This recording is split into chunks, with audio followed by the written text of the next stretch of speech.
Hello and welcome. Today I'm going to discuss being pregnant in state prisons and jails. And I'm going to concentrate in part on Carolyn Beth Suffren, who is an MD, PhD, Associate Professor of Obstetrics and Gynecology at Johns Hopkins University. And I'll let her explain her research because it's More than video. 210,000 women behind bars in the United States. Most are arrested for nonviolent offenses. They are disproportionately women of color, and the majority are young women. Some of them will enter jail or prison pregnant. My name is Carolyn Suffren. I'm an OBGYN and a medical anthropologist. I use qualitative methods to understand the experiences of both jail workers and incarcerated pregnant women in this unusual caregiving environment. My research team is also collecting national statistics from prisons on how many women give birth, have miscarriages, abortions, and pregnancy complications while in custody. Providing healthcare to incarcerated women can improve their chances of successful reintegration into the community. My research will help promote optimal pregnancy care and reproductive justice for one of the most vulnerable and marginalized groups of women in society.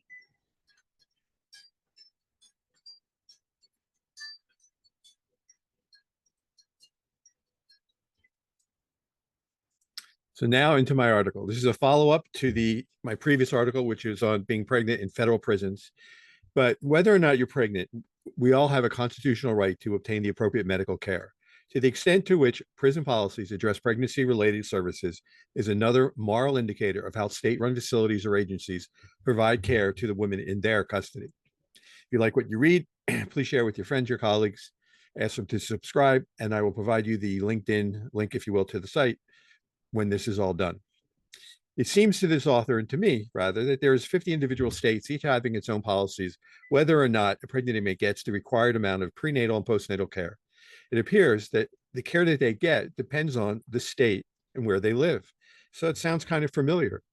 Uh, that we're going through this. This is June of 2024, and depending what state you're living in, women may be or not be allowed to get the provided medical care that they need, which means it's going to be great for those of you who live in states that provide the health care.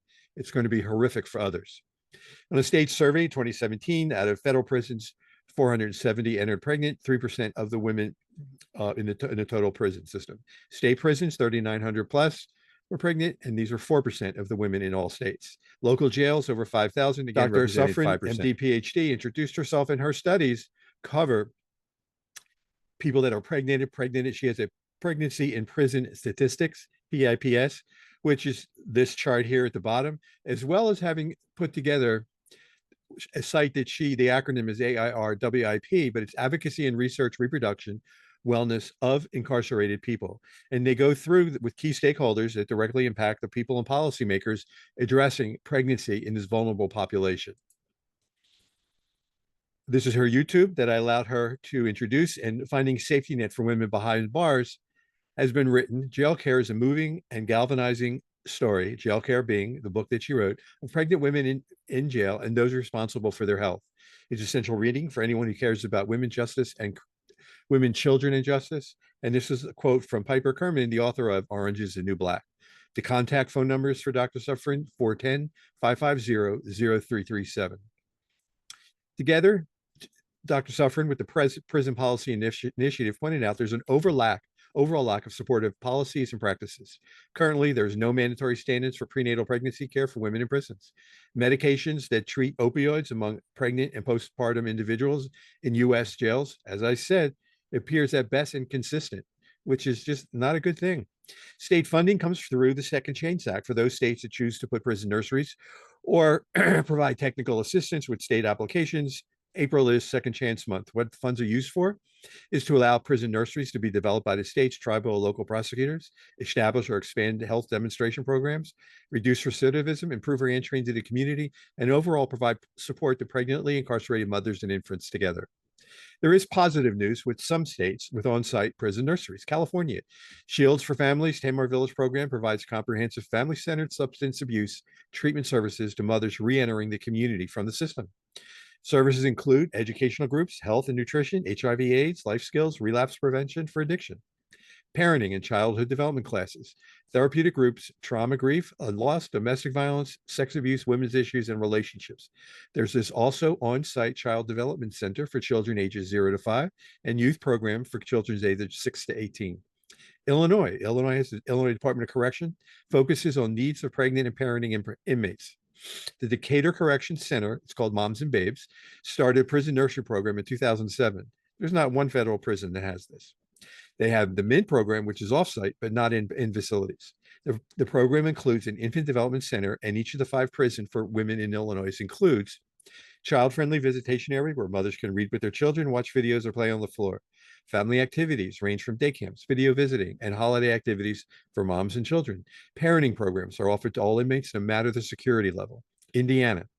The Family Preservation Program includes individual and family counseling to begin healing trauma caused by histories of addiction, poverty, mental, physical, and sexual abuse. Indiana Women's Prison Family Preservation Program started 1996. Women typically come to prison from underserved communities where they lack access to adequate housing, education, and healthcare. Here they're provided with the information they need to access such services as they prepare to leave prison to reunite with their families. This wraparound type of care has a recidivism rate of only about 8%. This is from both the Rebecca Project for Human Rights and the National Women's Law Center. Women in Prison from Indianapolis for low-level offenders. The second type is We One's Nursery. This is a YouTube. Again, number 3, Women Behind Bars, Life and Death in Indiana. And there's a Women Behind Bars Maximum Security. And these are also YouTubes that you can look at on your own. Maryland, through using the link I will give you through this website or this YouTube. Maryland Correction Institute for Women. Baltimore has a doula program, which currently provides doula support to pregnant women. Missouri Center for Women in Transition is a St. Louis organization that provides, again, wraparound services for women re-entering community. They support the Correction Center nursery programs, which allow women to give birth while incarcerated and the chance to stay with their newborns up to 18 months. New York opened the Bedford Hills Correctional Facility for Women in 1930. It's the longest standing continuous prison and nursery in the country. In 1930, Governor Franklin D. Roosevelt signed the bill into law that allowed women in New York prisons and the reformatories to keep their babies with them 12 to 18 months following birth. This is available within medium and maximum security prisons. It can support 29 mothers with their babies. Bedford Hills provides women with a continuum of physical, mental, and emotional support through its prenatal care, parenting center, infant daycare center, child advocacy office, access to LEAP, and GED preparation program designed specifically for mothers and pregnant women. Oregon, Coffee Creek Correctional Facility parenting inside and out. Programs curriculums offer interactive skill bonding on child and adult development, parenting skills, effective communication through letters, calls, and visits. Pennsylvania, SCI Muni has a doula services program that provides people with physical, emotional, and educational support during pregnancy and childbirth. This has been linked to better birth outcomes by lowering the likelihood of birth complications and helping to treat postpartum depression. Gary Coffey is the founder of the Williamsport-based Genesis Birth Services in Williamsport, Pennsylvania. Their phone, 717-970-3009. Quoting her, to have a program where someone is there for them when they're giving birth is immeasurable. She's held a woman's hand during birth, cut umbilical cords, and encouraged labor. All of those are priceless experiences, an experience that anyone giving birth deserves. Second is Maternity Care Coalition, MOM Mobile Works, within Philadelphia Riverside Correctional Facility, delivering education and support women need to prepare for reintegration to their communities. The in-prison component is coupled with individual case management for up to 1 year after release, helping newly released parents form strong ties with the communities and positive relationships with their children. Mom Mobile has attended 34 births since the start of the doula program in May 2008. The program teaches parenting schools, mother-child bonding, and positive discipline skills, which have the potential to result in substantial community-wide benefits if expanded to serve a greater percentage of incarcerated mothers, having served over 300 women. I thank you very much for tuning into my video tonight or today. And I thought I would put this on a lighter note to all of you who are moms going through 12 hours of labor. I think one picture is worth 1,000 words. I'm going to hear about this for the rest of my life. In closing, I believe that the responsibility for a client's mental and physical health should be safeguarded to protect them from themselves and others while providing a safe environment for the duration of their incarceration for them and their newborn.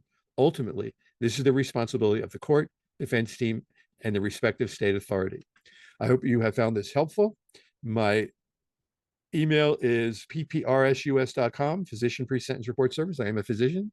I too was convicted of a felony in 2006, was able to get my medical license back in 2010. Should you wish to engage my services, please give me a call at 240-888-7778. Again, thank you for tuning in and have a good day.